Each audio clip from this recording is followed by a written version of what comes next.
Hello, everybody. Welcome to the Fire It Up with CJ show. Today, we're going to be talking about the Book of Truth from Paul Selig. And I had the pleasure and honor to witness Paul Selig, who is a channeler, channel a beautiful piece of work this weekend that is just such a beautiful accompaniment to this book, which is part of a trilogy. So welcome, Paul. Thanks for having me. Nice to see you. Yeah, it's good seeing you too. It's so interesting to be with you as Paul Selig the person, and hmm to also witness you as Paul the man who's channeling this body hmm of work. And before we go on, for people who are new to this information, tell folks, who are you channeling? What are the names of the people? And you talked to Christ Yeah, consciousness, but what does that even mean? I don't know what it means. I mean, I know that I'm working with a group, and they call them, well, I call them the guides, and I only call them the guides because when my ex found out that I was a psychic, he used to say, "Ask the guides this, ask the guides that." So I call them the guides. They use the word Melchizedek, or thing. You may call us this, Hmm. and that's an old name. It's a priesthood. It's a lineage of teachers. That much I understand. Um, and they're operating from a higher, they say octave, and they use that term instead of dimension, where they're accessible to us to bring through a level of consciousness or a level of vibration that they say that we can acclimate to. Mm. So they say they're lifting us to them because they are who we are when we kind of get over our small selves, our fear-based selves. We become as them. So that's how I understand them. Mm. It's not like I'm channeling my dead Aunt Martha. That's not it. It's a bit different than that. No offense, Martha, because I'm sure she's great. Um, but she may not have the same mission Exactly. of increasing our consciousness. So when we increase our consciousness to this higher vibration and we meet them at the same level, what happens? Like, so what? Why are we trying to do that?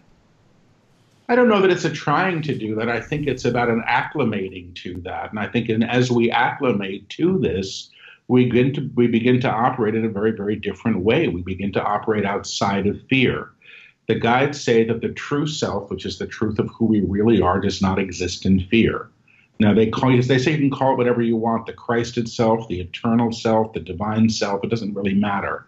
But when you begin to operate at this level, you begin to claim a world into manifestation that's operating in co-resonance with you. If you think of the idea that, say, God sees God in everything, Hmm. as you begin to operate at that level, you're actually sort of calling that manifestation into being through your presence and what you see. So it's a trippy teaching. It's a teaching, I think, of embodiment, of Hmm. being the divine self in manifestation. And they're very big on this whole idea now of manifestation. When they first started with these books in 2009, the first one was channeled, they said something that I thought was pretty outrageous. And they said, the Christ in man or in humanity is an event that happens. And I assumed that that was theoretical and what a nice idea, and we all sort of become a little better people. I didn't realize that what they were doing with this was really sort of taking us through, I think, a much more initiatic journey in realization.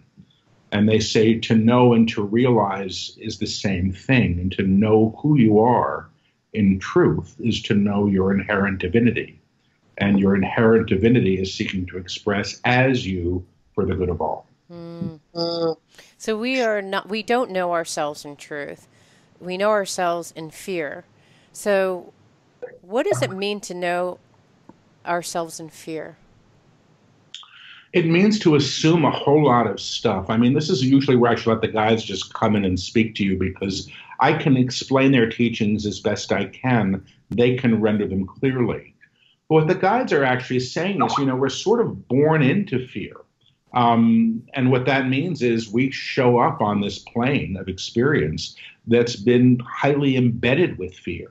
And we realize ourselves through all of these constructs that we've inherited about who we're supposed to be, what it means to be a human being, a successful human being, a beautiful human being, or whatever these things are that we're all aspiring to, that we assume is who we are or should be, gets in the way of truth. Mm-hmm. Now, when we start operating in truth, we end up dismantling that other stuff. You Mm-hmm. know what I mean? All of these agreements to what it's supposed to look like. And these are collective agreements that we've inherited. So I would suggest to be sort of living a life in fear is to be living a life that's in abnegation of our own inherent divinity. And I would go so further as to say the inherent truth or divinity in anybody else. Mm-hmm. Because, as the guides say in all of their books, you can't be the light and hold another in darkness. You just can't do it. Mm-hmm. It's a nice idea. It sounds like it's a lot easier to say, screw them, I'm going to be holy over here and let them go suffer over there. But that isn't really the way that it works, you know? I mean, if it's true what they say, that the divine is in everything, that means the divine's in the people that I don't like very much too, and the Mm-hmm. things that I disagree with. But how I am in response to those things and how I'm in relation to those things in co-resonance through witness, through consciousness, can actually help transform those things and lift them to their own true nature. I witnessed that during your workshop because people would periodically ask questions in regards to the content itself. And what was revealed and what was just so unbelievable to watch happen is that you would channel that person. And I'm not even sure who you're channeling. Who do you think you're channeling when someone comes in? Are you channeling their higher self, their egoic self? Who are you channeling I at don't, the time? I don't really call that channeling. I call that stepping in. And what you're Mm, describing is it's my empathic ability or my clairsentience, which is a skill or one of the clairs that I work with. So if you say we're estranged with your best friend, okay, can we do an example? Just because I think it's fast. Are you okay with stepping? Okay, I step in. will do my best. Yeah. Step into me. Okay, step into me and how I'm feeling now about my son leaving college. Well, let me go to you first, and I'm going to go Okay, to your kid. So okay, you actually gave me too much information. I'm going to okay, go to sorry. you. Okay. You're like this. Oh, this is you. Oh, your mouth is wide open. It's not a silent scream, but it's close to it because you're covering your mouth as if to say nobody's going to hear this. Almost shaking. Oh my And God. some of this is abject horror and about to jump up and down in celebration at the same time. It's sort of, you're torn between the two responses right now. Is that making any Absolutely sense? right. Can I have his name just to see His how name he, is Jida Rosenblatt. what is it? First Jida. name? Jida Let me get, Rosenblatt. if I get him. He's like this.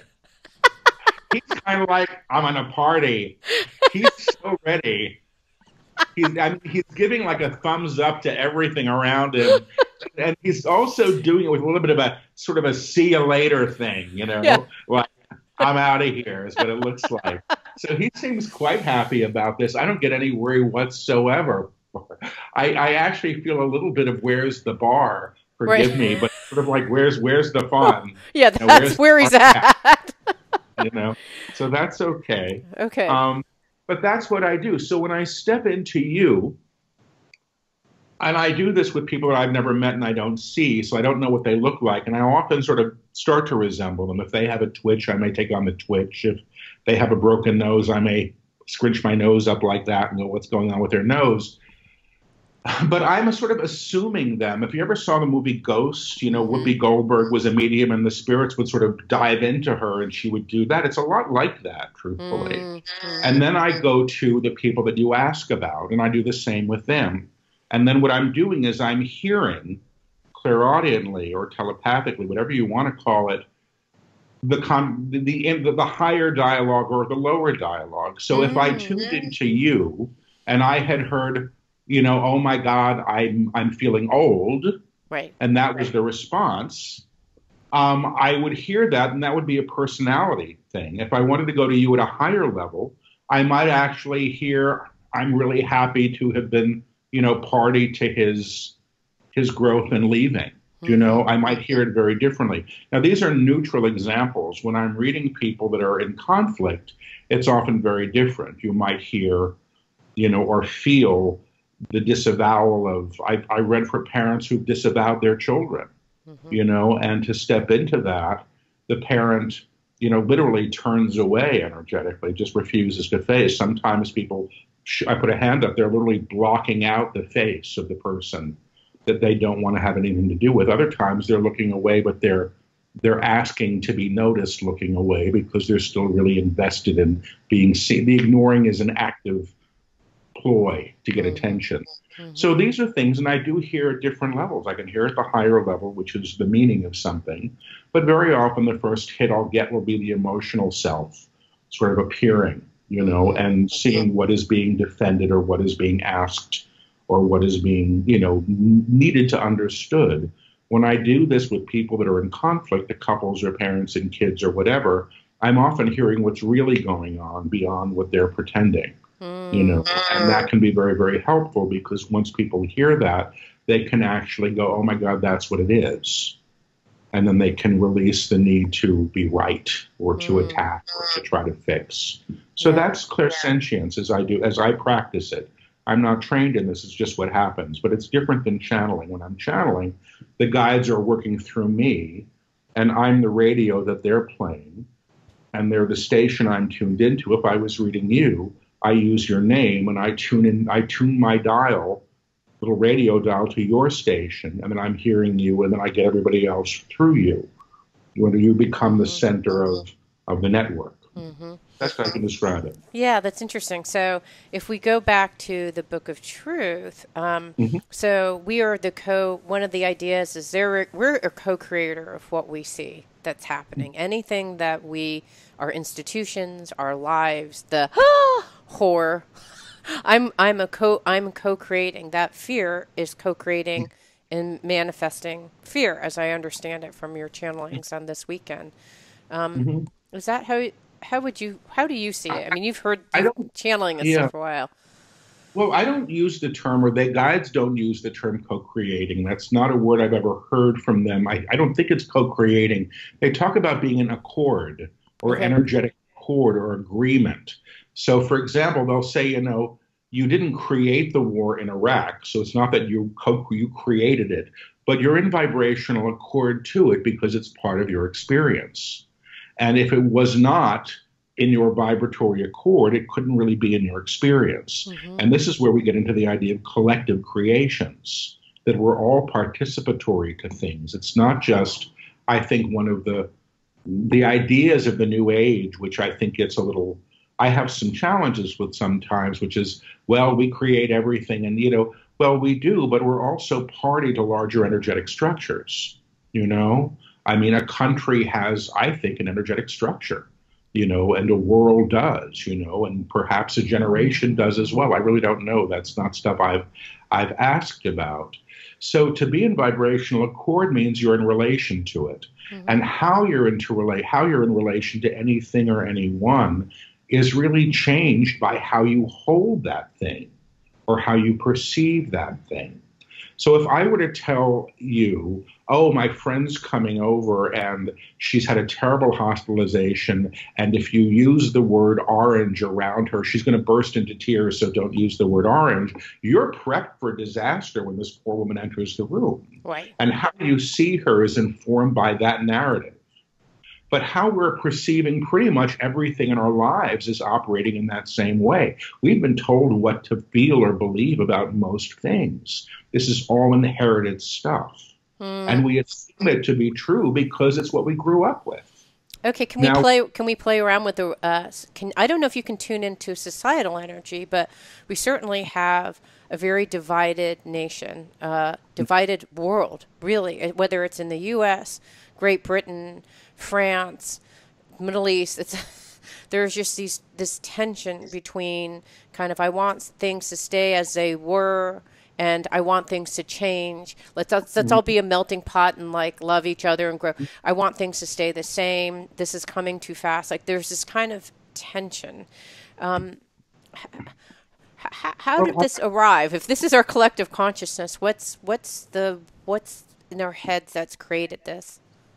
I just posted a quote from the new book, the one that's being channeled now, that's about this. Right before this interview. It's up on Facebook. I'm not going to get on there and look for it, but they're pretty much saying, why do you keep trying to protect the known when you decide that the known is fairly horrible?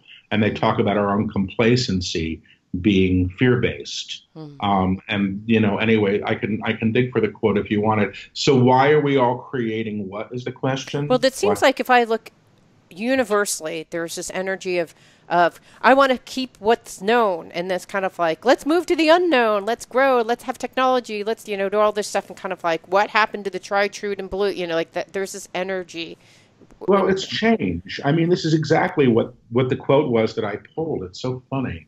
And of course, I don't. I mean, I spoke it once in a light trance, so I can't quote it. It's what came out of my mouth, and I happened to read it on the page, and I went, "Wow, that's a good one."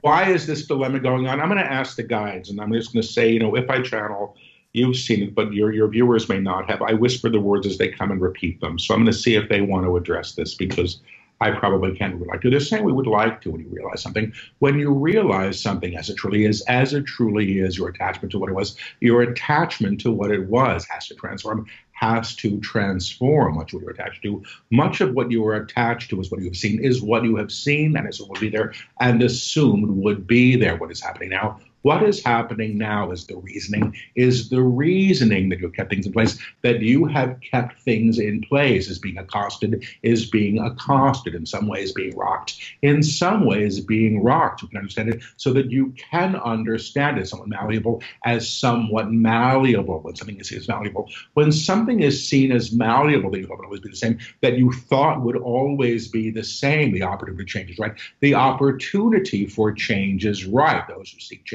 Those who seek change are still seeking change, based on what should be, based upon their idea of what should be, which is also inherited, your idea of utopia. Your idea of utopia, we would have to suggest, is based in a dream somebody else had, is based in a dream mm, had once upon a time. Once upon a time, the new will be shown to you. The new will be shown to you in ways you can't conceive of, because the new comes without the old, To claim the new is to claim the unknown, is to claim the unknown, to rely upon the unknown, as a high claim, as claiming in love, will support releasing fear, will support you in releasing the fear that would seek to decide for you, You must hold on to that you must hold on to what you've had, because what could come, or might come, or may well be, will be much worse. If you look at opportunity as change, if you look at opportunity as change, and transformation as opportunity, and transformation as opportunity, you'll be comforted through this time. You will be comforted through this time, and not frightened, period. mm, mm. So here's what I heard when I'm thinking about like the two voices that I've heard, right? There's a progressive and then there's a conservative voice. And the progressive is I have certain ideas that I don't want to change. These are values that I hold sacrosanct. They should not change because they're my identity, they're who I am. And they're equally fear-based, right? As much as the please don't rip down the statues. They're part of history. Why do we have this? I don't. And I frankly I get confused because on some level it seems like there's this energy of change that is trying to come through, and this energy of resisting change, and then but are both of them coming from a fear base? Because I can also see the progressive messages like these shouldn't change, these values shouldn't change, as Yeah, being. yeah, yeah. I get confused. I honestly don't know the answer.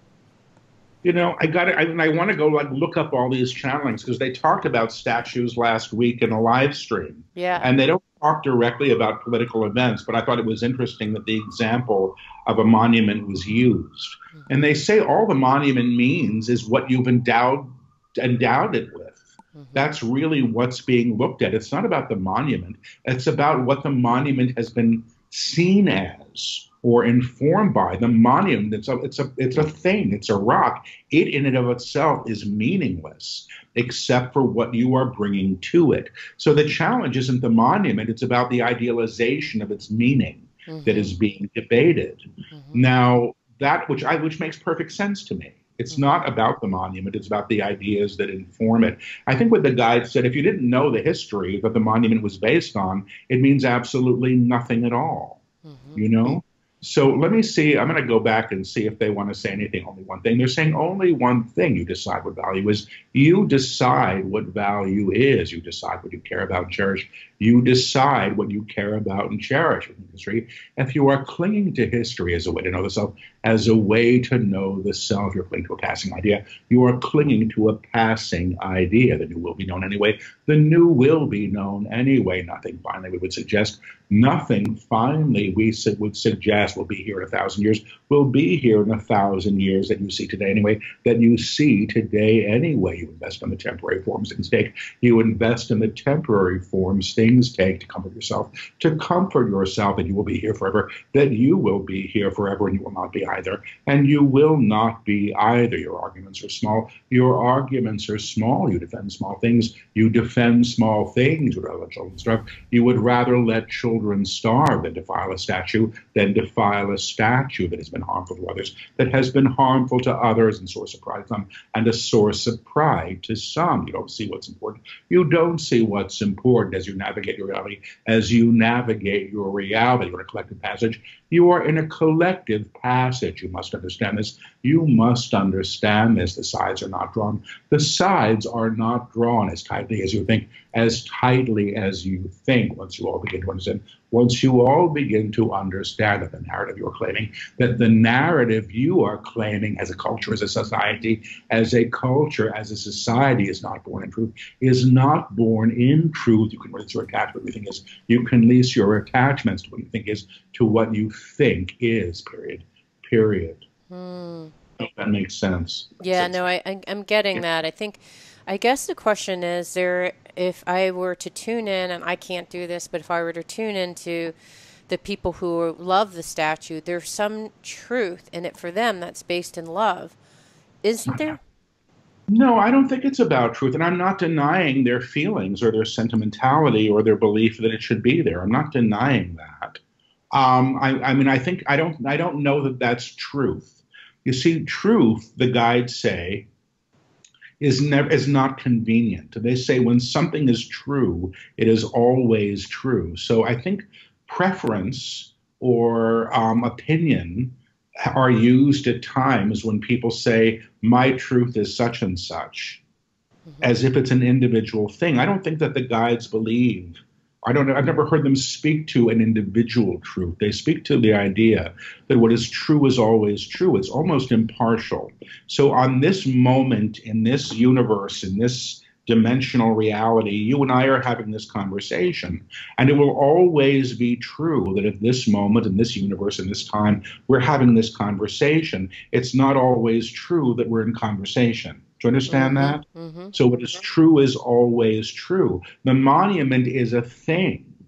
It's a rock, you know? A wedding bed is only a wedding bed because people sleep in it on their wedding night. Other than that, it's a bed. The next people go to that hotel, it's just a place to rest your body. Right. Do you understand? Yeah. So I'll read. I don't know actually the arguments on both sides. I only know them on one side. So I'll hypothesize on what the argument is on one side, which is, hey, you know what? That monument is of a time prior in which, you know, it gives me strong pride to be a Southerner and to be, and there's many wonderful things, including the people that I love that fought for something they believed in.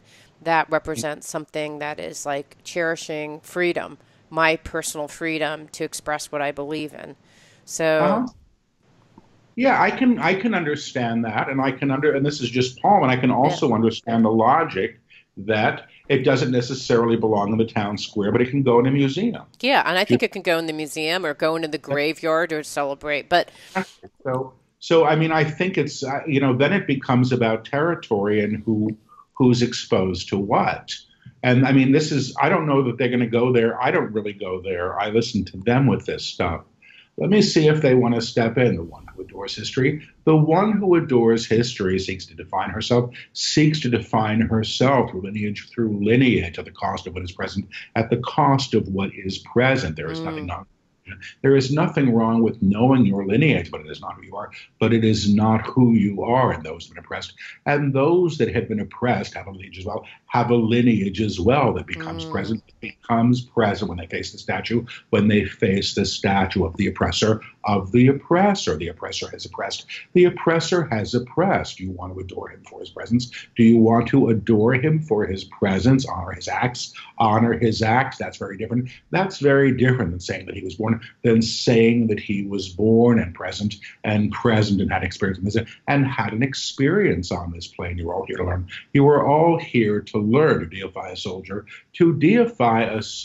for the massacre he committed. For the massacre he committed would not be something you would ever do, would not be something you would ever do. But you have many monuments to soldiers, but you have many monuments to soldiers who have done just this, who have done just this. This is convenient forgetting. This is convenient forgetting. He was a wonderful soldier. He was a wonderful soldier if he was on the winning side, if he was on the winning side, if he was massacred, if he wasn't a massacre. In a massacre, the ones who were massacred, consider them the murderer, consider him their murderer, period.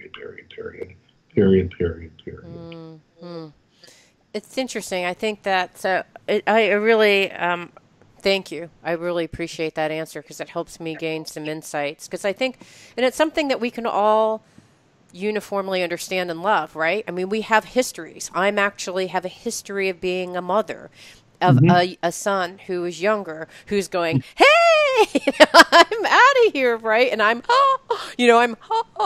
horrified from the shock and awe of this history leaving me, right? So we all, regardless of what side we're on, I think I can relate to the shock and horror of, I personally literally can relate at this moment to the shock and horror and reviewing the history and feeling so much fondness of that history.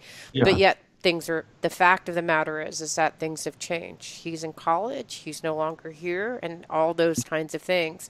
So I can see that that was really a beautiful articulation. Thank your guides. That was really, it helped me understand something, that an appreciation of a side that I think most people are just standing in derision, which I think is not helpful. It's not helpful to stand in derision. Progressives who do that, that's just not helpful, I don't think.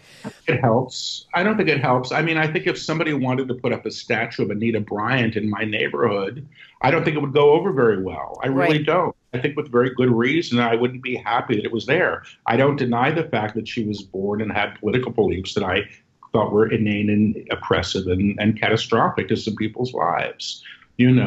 I'm sure that there are people that would like to see a statue of many people. I think the fact that you have to look at the history of this stuff and when these things were erected, and it's a whole other narrative if you look at that I'm not going to get into personally.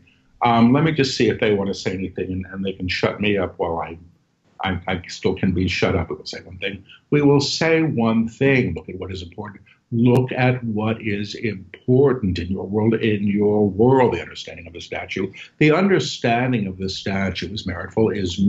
You may choose to act accordingly. You may choose to act accordingly, but you're looking at the statue.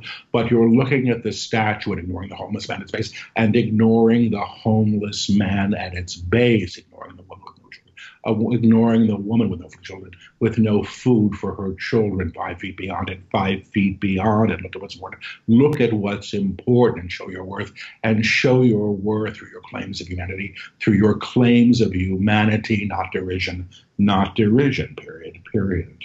Okay, so let's go on this side. Okay, so let's go to the kind of progressive view, which is like, I need to stop this. Whatever is happening at this point, if I don't stop this and I see someone with the billy club, if I don't carry the billy club and hit that person as well, I'm not doing my duty. Like, just think about those people during the Nazi era who did nothing. That was actually doing something. So I need to stand up and do something, because these are values that are pure and true to being American. Freedom, love, love of all. Forgetting this. So how do I balance that? Because I can't say that expression is one out of love either. Well, I don't know either. And I want to get on my Facebook page and read you all these quotes from the new book. Because there was a third one on this and about action. And that they say, the guides say, the divine self is not passive at all. It's not, it's the divine self isn't saying, okay, let's just let it be what it is. The divine self can be called to action. The true self is called to action. If you're called to action at this level, you're probably not acting out of fear. And the guides say the action of fear is to claim more fear. And every act we have that is fear-based, no matter how well-intentioned, I think, is supporting fear. So, that's my sense.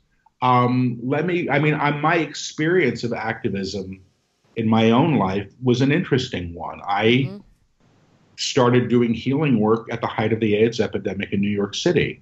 And it was something that I could do. I could do the energy work with people. And I had friends that were marching in ACT UP and having a very different experience. And, do I think they were creating a positive impact in the world? In retrospect, yes, I do.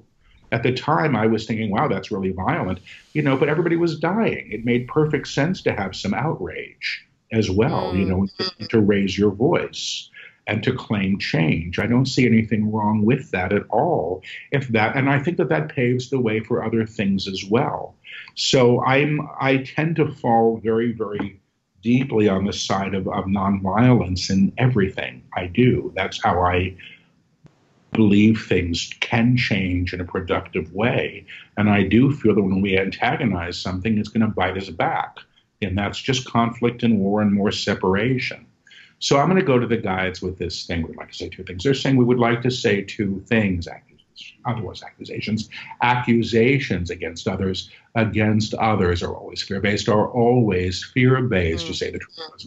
To say the truth about something is not an accusation, is not an accusation. And you have to look at the intent. What are you doing? What are you doing, and why are you doing it? And why are you doing it? To speak the truth. To speak the truth in a clear way, and let it be heard. And let it be heard will do far more good. Will do far more good than an accusation, which needs to be defended, Period. Say this, yes. They're saying, say this, yes. They say in one of the books, in truth, a lie will not be held. And they say in the vibration of truth, which is here, a lie, which is everything else, can't hold up. So they would say, I guess that's what they're saying, and more. They're saying, and more, the vibration of truth. The vibration of truth is present now on this plane, is exposing many things, and is exposing many things to keep secret that you would prefer to keep secret. The idealization of the old, while understandable, is also covering up a lot of fear, and blame, and blame itself is inherent in the unstructuring that you are perceiving. We will not have that monument stand. What is actually being exposed, what lays beneath on it, is what lays beneath the monument, what the foundation of it is, what the foundation of it is. If it is slavery, that is what is being understood. That is what is being understood. They are taking the monument away. They are taking the monument away to expose the foundation of it, Everything will be revealed. Everything will be revealed in a new way. The monument itself is not bad. The monument itself is not bad. It's what it's claiming is. It's what it is claiming that is. If you wish to use the word bad, as a descriptor. Period. That makes sense? Yeah, and it's that it harms others. That statue is a reminder, and a hurtful reminder of something that hurts others, I think. And that's the ultimate truth, to have a monument erected that hurts others, and when they look at it. But that's also their story too. But I think I don't know. I can barely go there. I think understanding story and understanding history is necessary. But the guides even say that our understanding of history is really memory, and memory really isn't real. It's all informed by how things are seen and what the prevalent narrative happens to be, how we perceive things. There was a time when everybody thought that the world was flat. And that was the collective narrative. Everybody believed it. You'd go to jail if you didn't. And we progressed beyond that. So our attachment to these things, I think, in some ways is what needs to be looked at. Let me go to that. We would say only one thing. We would say only one thing. Everything that you see before you, everything that you see before you has been emblemized by those that came before, by those that came before, and the meaning things have. And the meaning things have been endowed by them, and you're in agreement with them, and you are in agreement to them when you stop being what you've been taught. When you stop being in agreement to what you have been taught, you may actually see what is there. You may actually see what is there, and that would be a great gift. And that would be a great gift. You see a Christmas tree, you see a Christmas tree, and you see one thing, and you see one thing. The only meaning the Christmas tree has, the only meaning the Christmas tree has when it's been given cultures is the meaning that it's been given in cultures without the ornamentation. Without the ornamentation is a dead tree. It is a dead tree if you understand everything you see. If you understand that everything that you see is operating in this accord, you've invested with meaning. You have invested it with meaning that you've inherited, You can begin to look beyond that. You can begin to look beyond that and see what may actually be there and see what may actually be there, period. And they're saying period. Yeah, so I assume that this goes, we've been using the example of monuments because in a lot of ways to me it just symbolizes so much of what's happening, generally speaking. So we have a president here who basically is acting in a way that many people feel is unpresidential because they have a historical reference and a collective understanding of what a president should be. And so my only way to reconcile this so that I feel peace is I just think of President Trump like Kali. He's like the destroyer, destroying our notions of what a president should be, destroying, ideas of decorum, destroying, things that we hold sacred in some cases. So what's a more favorable way for those that are having problems with President Trump? What's a way of looking at him in a neutral way versus a triggered way? Because one of the things that you say in the weekend that I went to is do not condone another, decide from a place of love, not fear. So I'm trying to figure out, can I love Trump because if we're all connected, we're not separate, then he is a part of me. You're saying you're not loving the behavior or the personality or what he does or what he does. You're realizing the true self is within him. You're realizing the true self that exists within him beyond the behavior expresses, beyond the behavior he expresses. This is redemption. This is redemption. It's not getting him to behave. It is not getting him to behave or be the person you would like him to be or be the person you would like him to be or the leader you wish he would be or the leader you wish he would be, but to know the divine in another. But to know the divine in another claims them in a higher way, claims them in a higher way that will inform them, that will then inform them and transmit the energetic field that they hold to the energetic field that they hold. It's not about fixing. It's not about fixing. It's about realizing truth. It's about realizing truth. The divine is implicit in all manifestation. The divine is implicit in all manifestation, your realization of this. And your realization of this is what must be contended to, is what must be contended with, period. So what is he manifesting? What's the divine that he's manifesting from their perspective? I don't know that he is. I mean, I think what they're saying is a little bit different than speaking of manifestation. I think that they're speaking of the fact that you can't be, I'll go back to the example, you can't be the light and hold another in darkness. Mm-hmm. So you have to realize the light that is inherent in anything, and that will support change. What the guides say is what you damns you back. It's that simple, Mm-hmm. It really is that simple. What you damns you back. I think my Skype is frozen. Your Skype is frozen. Can you read? Yeah, perfect. Thank you. So what damns you back. But is there? But if Trump is part of this manifestation, why? Mm-hmm.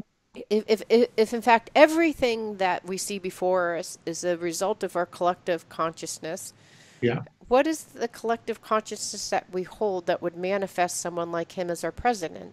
and is manifesting what's happening in Congress right now. What is it that is in our consciousness that is playing out?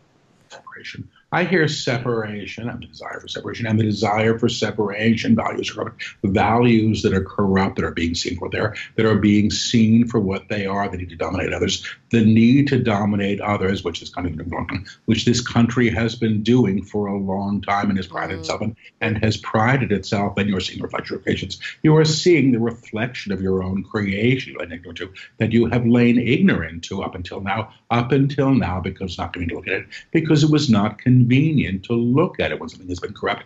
When something has been corrupt but accepted, the corruption hides. The corruption hides when you perceive corruption now. When you perceive corruption now and you are outraged, rather than being visible, you are outraged at what is being visible, what is being made seen, what is being made seen. It's not that these things did not exist. It's not that these things did not exist prior to now seeing them. You are now seeing them because you cannot not see, because you cannot not see, period.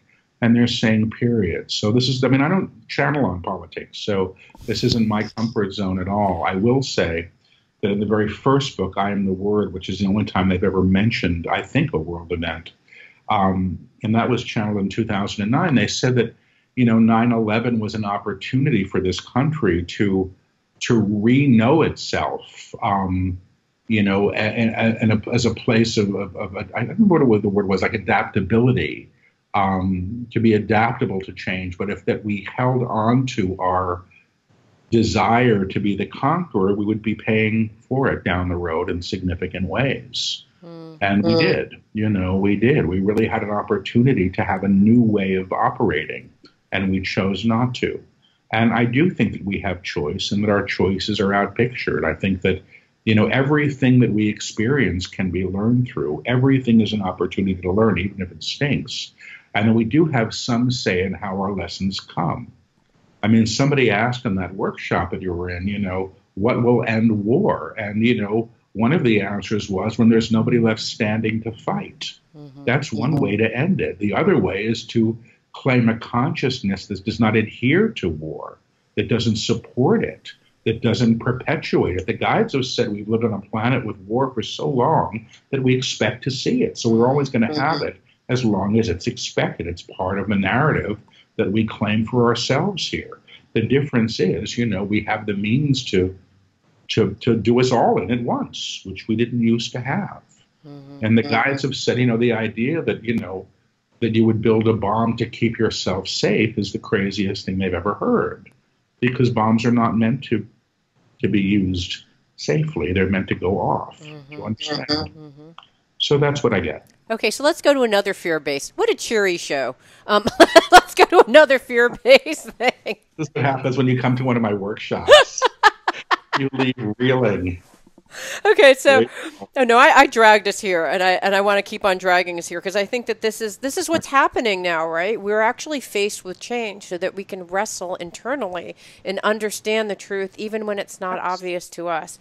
Okay, so I have another fearful idea. So, what happened during the elections here in the States is that there's a group of people who are not gainfully employed because technology has come along and is going to continue coming along and taking over our jobs, which we define as, talk about historical way of defining ourselves in the data of like my job equals me, right? You and I have both felt this, right? You just left your job. Our job equaling us as an identification of who we are is I think a lot of what was happening during the elections where people are saying, my job equals me, my job is gone, please bring my jobs back so that I have a job, but yet technology is soon going to wipe out all of our jobs. Many of our jobs will be taken over by technology, and that I think is the result of our collective consciousness as well. But what's a peaceful way of seeing this change that's erupting? Where in a lot of ways we could be obliterated from this earth because there's no purpose for human beings if technology just keeps on taking over. Why are we even here as human beings? Does this make sense? I know this is apocalyptic, but I've heard we're here to realize ourselves, to remember who we are, to have these experiences, to develop at the soul level, to move forward. forward, to move forward in realization. I mean, these are the things that I've heard. The guides haven't addressed technology. I mean, they still call, my computer a TV set. I mean, I think their language isn't the most up to date some of the time. But let me see if they want to say something. Your idealization of technology is the problem. They're saying your idealization of technology is the problem, not technology itself, not technology itself, what you intend for it. What you intend for it in some ways is a product of transition, is a product of your idealization. You want no work. You want no work, but you want your jobs, but you want your jobs. You want things done fast.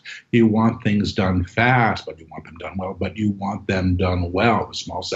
The small self has a great investment has a great investment in what was, but also likes her life, but also likes her life the way she would have it, the way she would have it, which means more quickly with less effort, the true self, the divine as you can claim technology to support the world in well-being, not individual gain, when you start using all of your abilities, to develop the world in its well-being, you will be assisted by technology, and its true purpose, which is to support you, not to deprive you of your livelihood, period. So when I look at technology, there are things like most of the technologies out there are to make things more efficient, more quickly, but less profitable. There's things like this, like my Fitbit, right? That actually is for my personal well-being, but that's few and far between. It's so I don't get fat. But you see, also, you can afford a Fitbit. And I think what they're talking about are things as well.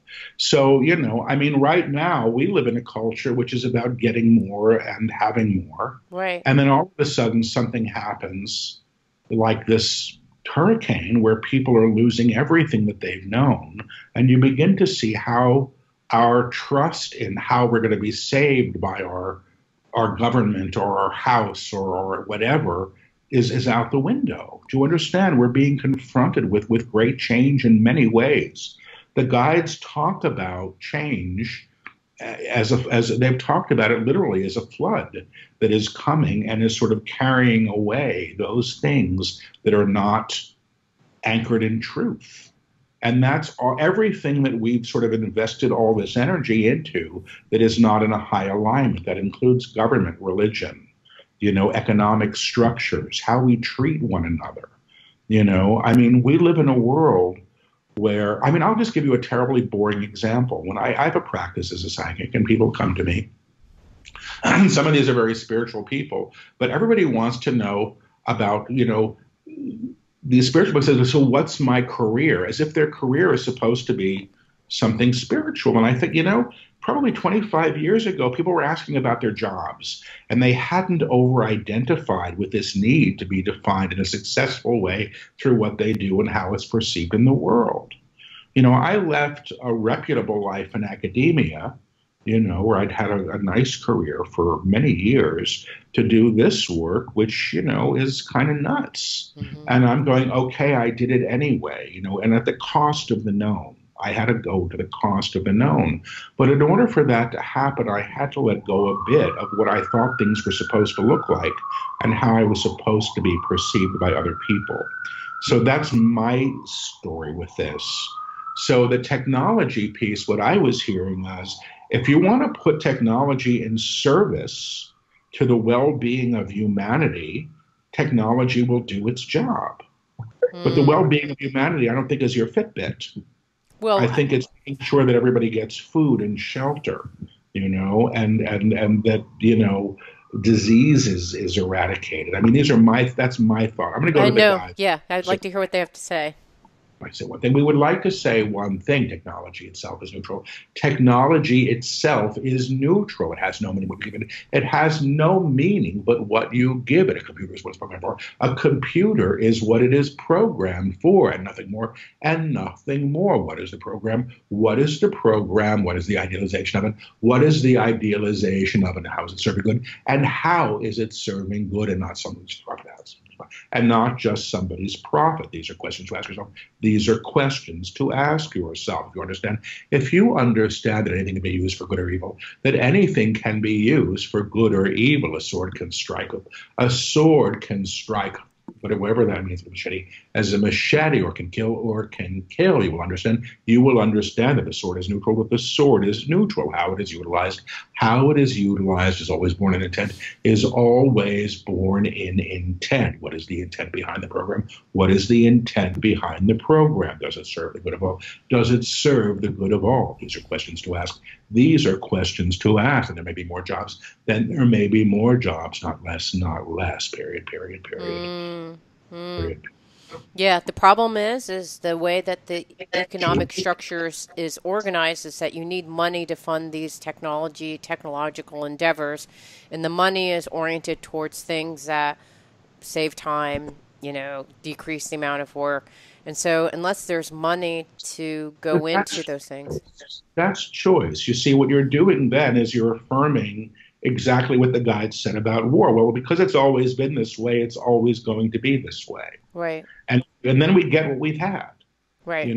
That's sort of basically excusing our own, lack of ability to transform something. I could say, I've lived in New York almost my whole life. There's always been homeless people in New York on the streets. There will always be. And as I say that, I negate my opportunity to help transform a problem. Do you understand that? I'm actually perpetuating it by, again, agreeing to it. This whole idea that what we agree to, we're in co-resonance with, puts us in a place of complacency, right, to a status quo. When you begin to witness as the true self, that's when I think things begin to transform. Right. So if I'm a developer who's basically the person manifesting this code, right, and I ask myself, I know who I am in truth. I know what I am in truth. I know how I serve in truth, and I resonate with the truth of what wants to happen. And there are some profit motives, but then there are also some greater societal goods. I don't really know if they're going to happen, but I think that your point is make it happen. It's because you believe it's not. I don't think that has anything. I think wanting to make something happen in truth doesn't make sense to me. Something's either in truth or it's not. You understand? You've got to look at truth as a vibration that's somewhat neutral.